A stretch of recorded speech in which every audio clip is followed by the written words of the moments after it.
Oh, damn. Initially, I wasn't really gonna do this, but fuck it.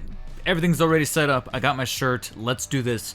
A very quick, but very straight to the point, just like this movie, review of Godzilla vs. Kong. When I saw that this movie was only an hour and 52 minutes, a lot of people were kind of just raising eyebrows saying like, wow, that's actually remarkably pretty short for a monster film, let alone a blockbuster film in 2021, because regularly, if I was to call on it, I would say check every single movie that's a big temple film, whether it be DC, Marvel, what have you, from the past 5 years. Look at the running time. The average is always 2 hours and 15 minutes. It's like 130 something minutes.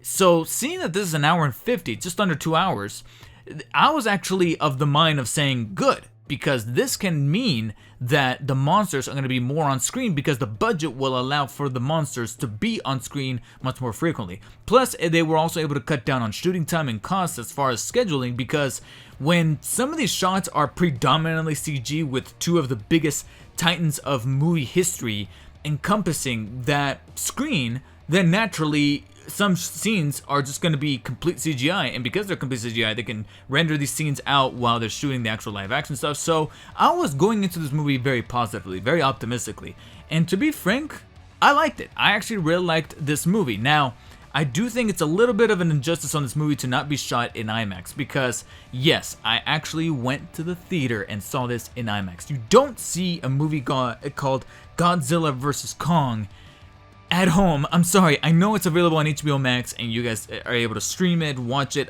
My girlfriend's brother watched it on a 14-inch laptop, but he's okay with it, so if he's happy, then we're all happy.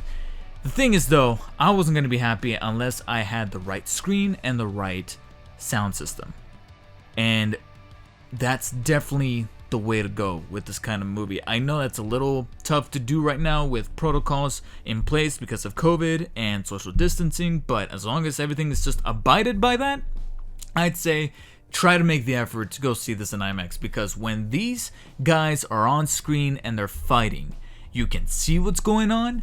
There's one scene that takes place at nighttime, but they are able to compensate by having this take place in a city that's just full of neon lights and stuff like that. So even though it's nighttime, it's not dark. It's not, unfortunately, Gareth Edwards' 2014 Godzilla, where you can barely make out some of the details.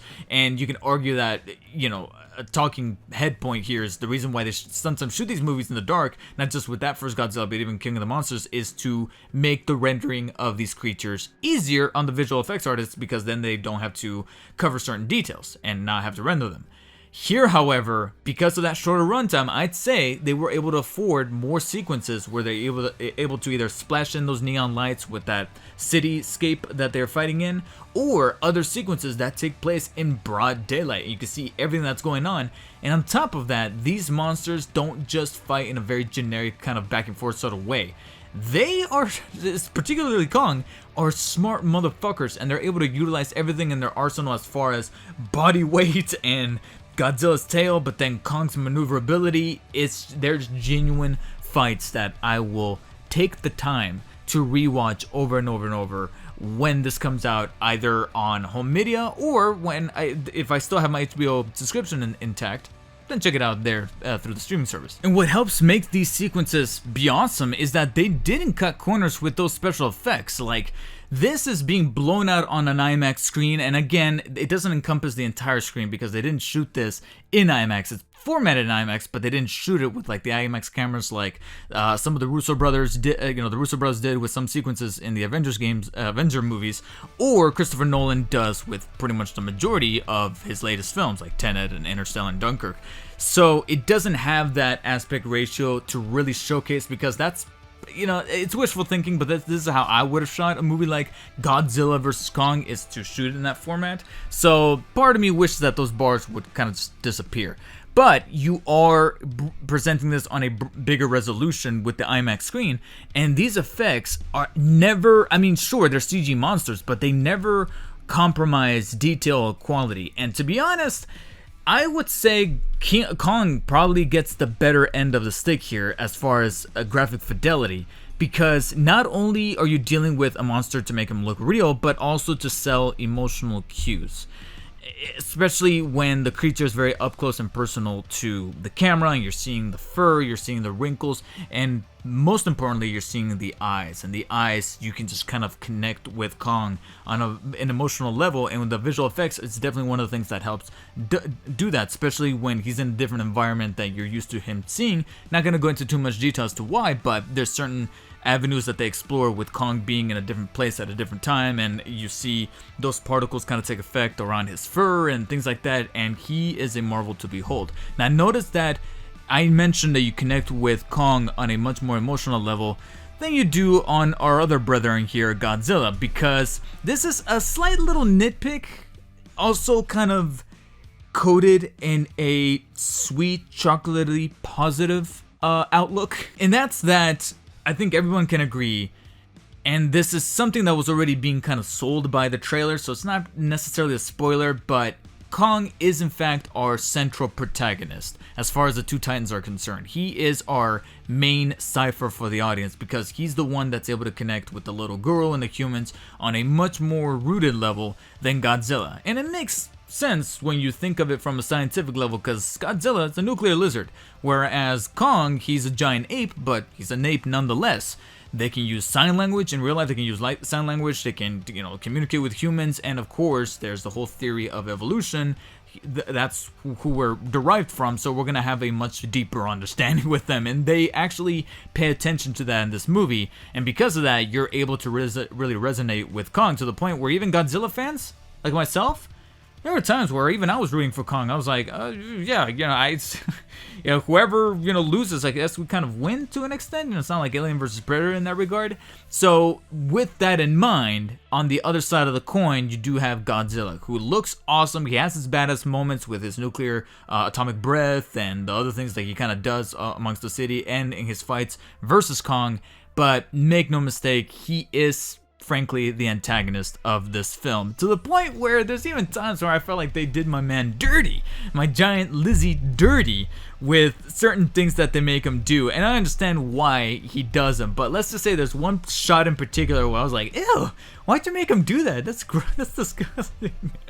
But I mean, but it was funny. Which leads me to something else that is probably going to be a very big discussion starter, or at least a discussion starter for an awful lot of 30-year-olds to kind of vent out our inner 15-year-old while our loved ones that don't really care about these properties are off getting some food or whatever, and that is who is better than who and who goes up against who. And of course, I'm not going to divulge into that here for the sake of spoilers. This is a spoiler-free review. It's a quick take, but I do think it's something kind of interesting that they do at the end. I totally understand if you're not a fan of what they do at the end.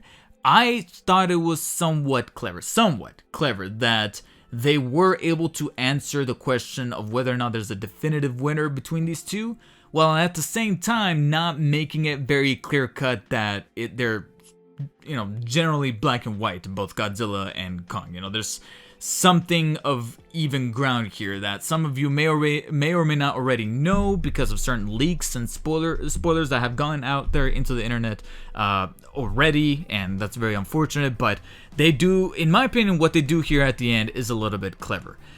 That's probably the only clever thing, or anything with any capable smarts, that goes as far as it does in this movie, because this leads me to the big negative that is also a form of kind of like acceptance as a monster movie fan, as a Godzilla fan, as a kaiju fan. I'm not a diehard kaiju fan. I know people who, have tons of different forms of figures for the different iterations of Godzilla through the years, as well as Kong and stuff like that. I just like to buy the shirts. But I do have a broad respect and affinity for these franchises, particularly Godzilla, out of the two. It's just a shame that at this point in this new Monsterverse, we have to accept the fact that humans are going to be in these movies, and they're never going to fucking change. Never, ever. As long as Warner Brothers and Legendary have their reins and the rights to these movies, you have to understand that there's a clear-cut reason as to why these movies are at the 2-hour mark the way that they are, because if they didn't have the humans, they don't have marketability, and there won't be an hour and 50 something minutes long. They won't be the running time of a feature-length film. They'll be only about 45 minutes, and at that point you might as well make it into a TV show that could go on HBO Max. That's my idea. I'm penning it now. HBO Max, if you guys want to talk shop, let me know. Hit me up, Twitch, Discord, whatever. Twitter, DM me, because I think we can all agree that the humans are easily the worst part about this movie. And I think one saving grace is how short the movie is, because we have less time to really deal with these humans overall. Like, they're not even trying with some of these humans, and there's a part of me that feels bad for some actors that are in this because of how short of a role they're really given.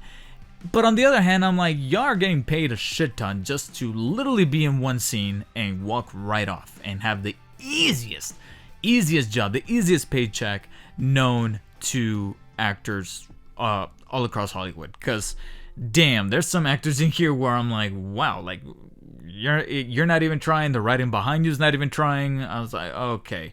In fact, I want to take the opportunity in this video to play a little game called Guess What They Do. Spearlining the cast of humans here is Alexander Skarsgård, Rebecca Hall, and the little girl, I'm blanking on her name, but the little girl that can communicate with Kong.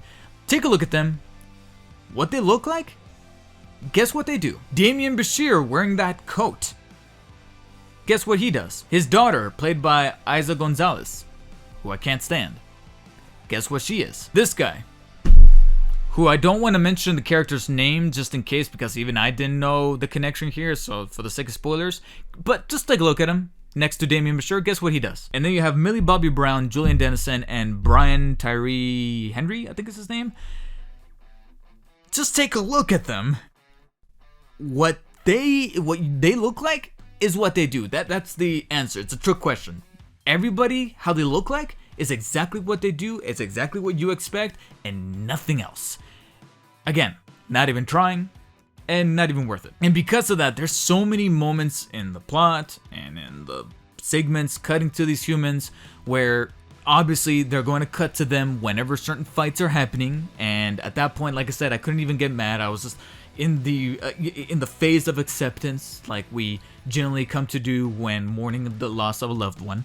I'm at the acceptance stage where whenever these movies happen, they're gonna have humans, they're gonna be stupid, they're gonna be poorly written, and they're gonna be just kind of in the way whenever we're trying to watch the monsters fight. And because of that, Godzilla vs. Kong, as badass and awesome as the fights were, leading up all the way until the end, where it's just constantly, where you feel exhausted, but in a good way of how these fights kind of wear you out.